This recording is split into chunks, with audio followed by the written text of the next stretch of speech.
ভক্তদের ঢল নামবে। আজকে আমাদের রেকর্ড সংখ্যক ভিড় হবে। প্রতি বছরের যত ভক্ত সংখ্যা হয়, আমরা এবছর আশা করছি আরও ভক্ত সংখ্যা বাড়বে। তার জন্য পুলিশ প্রশাসন যথেষ্ট সজাগ আছে। আমার সকল ভলেন্টিয়ার বন্ধুরা, সকলে আমাদের সদস্যরা, আমার সকলে মিলে ভক্তগণদের সুবিধার্থে সকলে মিলে সজাগ আছে। কোনো অপ্রীতিকর ঘটনা যাতে না ঘটে তার জন্য সবাই তটস্থ আছে। আমাদের সকাল থেকেই পুজো অর্চনা চলছে। দুপুর 2টোর সময় আমাদের দামোদর হবে।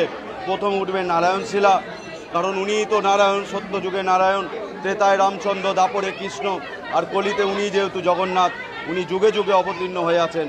প্রথমে উঠবে আমাদের নারায়ণশিলা, তারপরে উঠবে মা সুভদ্রা, তারপরে উঠবে বলভদ্রদেব এবং তারপরে উঠবে জগতের নাথ পরমপিতা জগন্নাথ দেব। আমরা পৌণ্ডী যাত্রা করে নিয়ে যাব।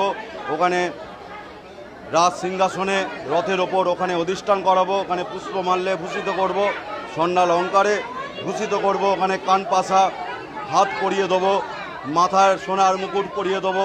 ওখানে আরতি হবে, ওখানে চামর, ওখানে কর্পূর আরতি হবে, তারপরে পূজা অর্চনা হবে।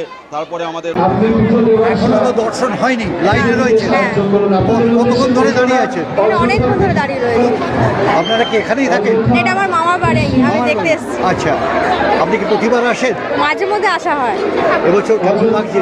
এবছর তো এখনো যাইনি, তবে জগন্নাথের বাড়ি সবসময় ভালো লাগে। কি প্রার্থনা করবেন ঠাকুরের কাছে? প্রার্থনা করবো যে সবাই ভালো থাকুক, সেও ভালো থাকুক, আমরা সবাই ভালো থাকি। কি